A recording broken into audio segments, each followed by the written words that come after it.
नमस्कार मित्रों, सत्य की विजय में आपका स्वागत है। मैं हूं विजय त्रिवेदी।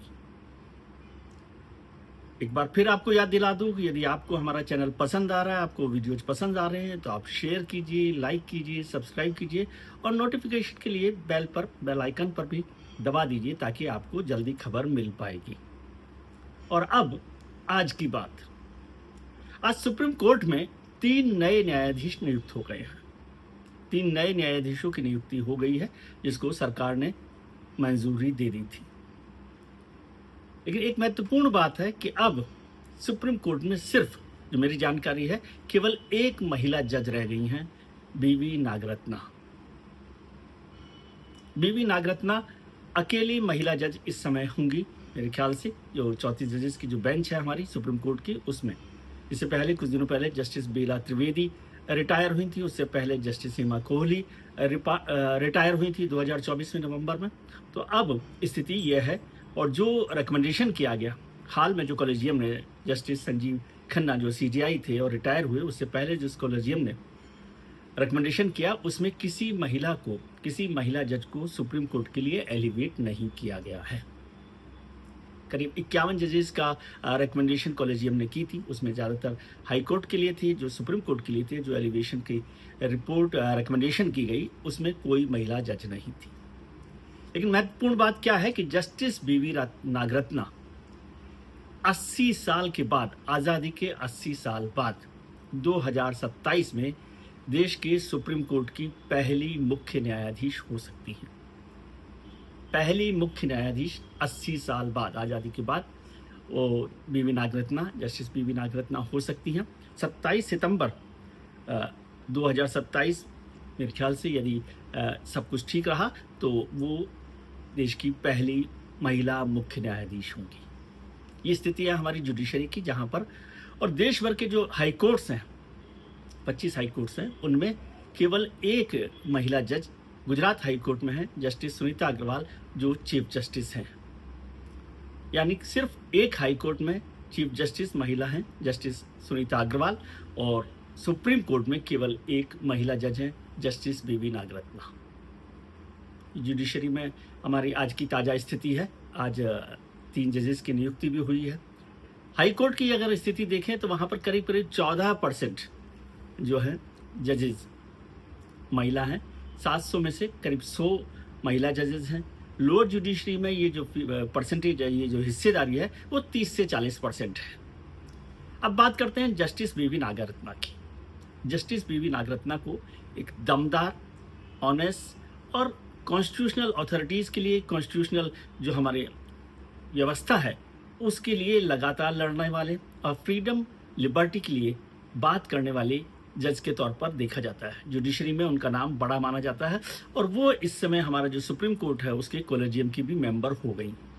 सुप्रीम कोर्ट के कॉलेजियम में सुप्रीम कोर्ट के जजेस की नियुक्ति के लिए 5 जज होते हैं और हाई कोर्ट के लिए 3 जज होते हैं। लेकिन 5 जजेस में एक नाम अब जस्टिस बीवी नागरत्ना का भी शामिल हो गया। जस्टिस बीवी नागरत्ना का बहुत सारे फैसले हैं जिनकी चर्चा हो सकती है, लेकिन एक फैसला रहा मध्य प्रदेश हाई कोर्ट का। बहुत महत्वपूर्ण फैसला है कि मध्य प्रदेश हाई कोर्ट ने अपने यहाँ की, जो मध्य प्रदेश की जुडिशरी में 6 महिला जजेस थी, उनके खिलाफ कोई फैसला दिया था, जिसमें कहा गया था कि वो ठीक से काम नहीं कर रही हैं, उनके काम का तरीका ठीक नहीं है, और जितना काम होना चाहिए एफिशिएंट तरीके से वो नहीं हो रहा, और उनके खिलाफ फैसला सुनाया गया था। मध्य प्रदेश सरकार ने उनको हटाने का फैसला किया था। उस फैसले पर जस्टिस बीवी नागरत्ना ने सुनवाई की थी सुप्रीम कोर्ट में बेंच के तौर पर, जस्टिस नागरत्ना ने। और उसमें उन्होंने कहा था कि काश पुरुषों को भी पीरियड्स होते तो वो समझ पाते कि कितनी परेशानी होती है या क्या मुश्किल होती है। उस कमेंट में उन्होंने इस बात की भी चर्चा की थी कि ये ठीक बात है कि जेंडर को किसी काम के लिए, काम के तरीके के लिए या काम की एफिशिएंसी के लिए, वर्क एफिशिएंसी के लिए नहीं पैमाना बनाया जा सकता, लेकिन फिर भी महिलाओं के लिए विशेष ध्यान रखना चाहिए, और ख़ास तौर से ऐसे वक्त में जब वो परेशानी से गुजर रही हैं। शारीरिक और मानसिक परेशानियों का ध्यान भी रखना चाहिए। वो जो 6 जजेस थी वहाँ पर, जुडिशरी की जो ऑफिसर्स थी, उसमें से एक महिला को गर्भपात हो गया था, अबॉर्शन हो गया था। उससे पहले वो कोविड से पीड़ित थी, और उनके खिलाफ भी ये फैसला दिया गया था। इसकी सुनवाई जस्टिस वीवी नागरत्ना ने सुप्रीम कोर्ट में बेंच में की थी।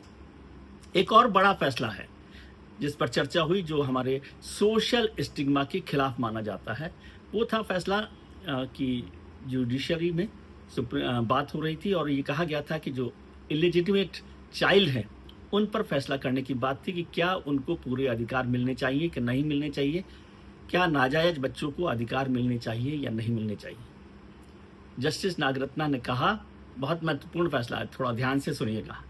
जस्टिस नागरत्ना ने कहा कि माता पिता नाजायज हो सकते हैं, बच्चे नाजायज नहीं होते और उनके पास पूरे अधिकार होते हैं उनके पालन पोषण के लिए। उनका ध्यान रखना ज़रूरी है और उन्हें नाजायज कहकर उनके पालन पोषण को से नहीं छूटा जा सकता, उस जिम्मेदारी से नहीं बचा जा सकता। ये बड़ा फैसला था जो हमारे सोशल स्टिग्मा के खिलाफ भी था।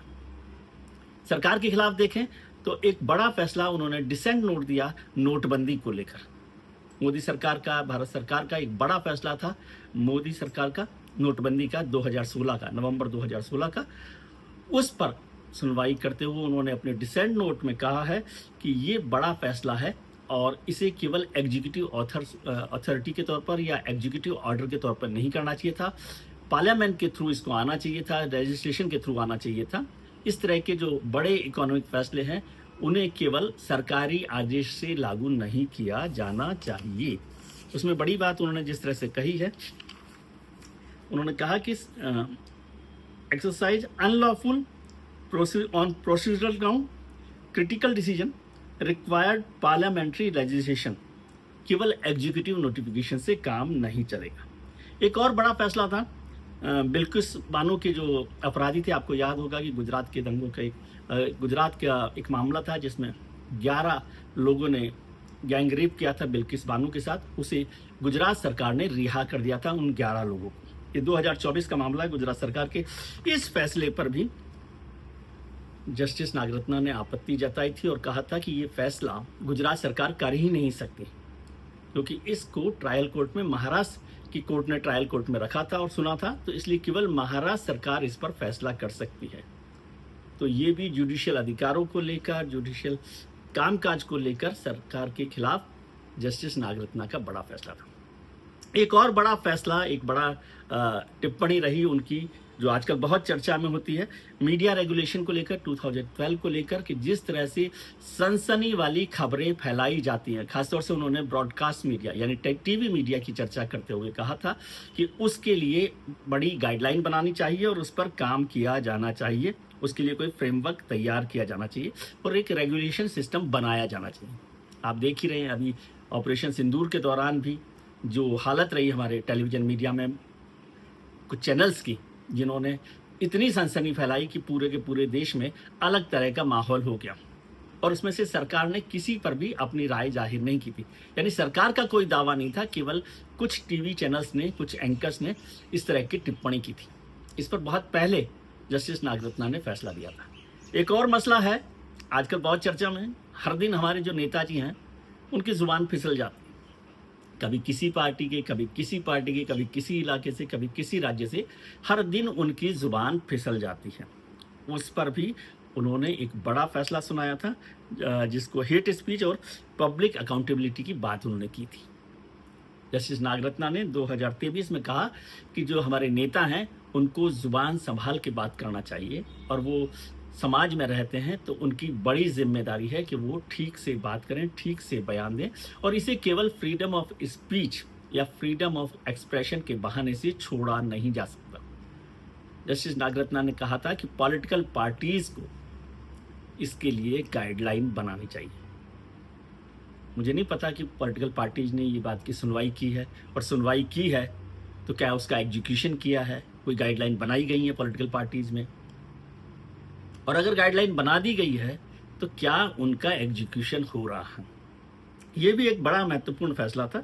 एक मसला और है, आमतौर पर ऐसा नहीं होता।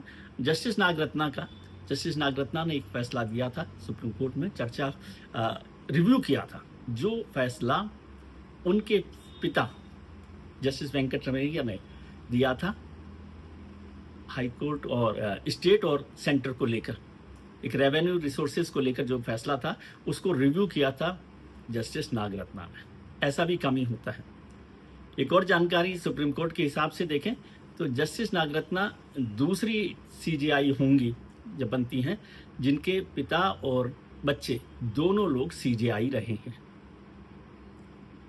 जस्टिस नागरत्ना के पिताजी भी सीजेआई रहे, वो 19वें सीजेआई थे, और इससे पहले जो अभी हमारे सीजेआई रहे थे जस्टिस चंद्रचूड़, उनके पिताजी भी सीजेआई रहे हैं, भारत के सीजेआई रहे हैं। तो ये केवल 2 जोड़ियां ऐसी हैं। और इसमें भी इंटरेस्टिंग बात यह है कि दोनों ही जजेस ने अपने पिताजी के पुराने फैसलों को रिव्यू किया है। लेकिन मसला ये नहीं है, मसला ये है महत्वपूर्ण कि भारत में खासतौर से प्रधानमंत्री मोदी लगातार बात करते रहे हैं कि महिलाओं की भागीदारी बढ़े। राजनीतिक भागीदारी बढ़ाने के लिए हमने जो महिला अधिनियम है, बिल है आरक्षण का, उसे भी पास कर दिया है। लेकिन क्या सुप्रीम कोर्ट में जजेस की तादाद बढ़ाने के लिए, महिला जजेस की तादाद बढ़ाने पर कोई काम किया जा रहा है? हाई कोर्ट में महिलाओं की तादाद बढ़ाने पर कोई काम किया जा रहा है?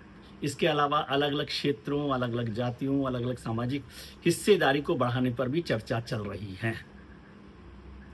अब जब अगला एलिवेशन होगा या जब कॉलेजियम की रिकमेंडेशन आएगी जिसमें जस्टिस नागरत्ना भी शामिल होंगी, तो क्या हम ये उम्मीद करेंगे कि महिलाओं की हिस्सेदारी हमारी जुडिशरी में बढ़ेगी?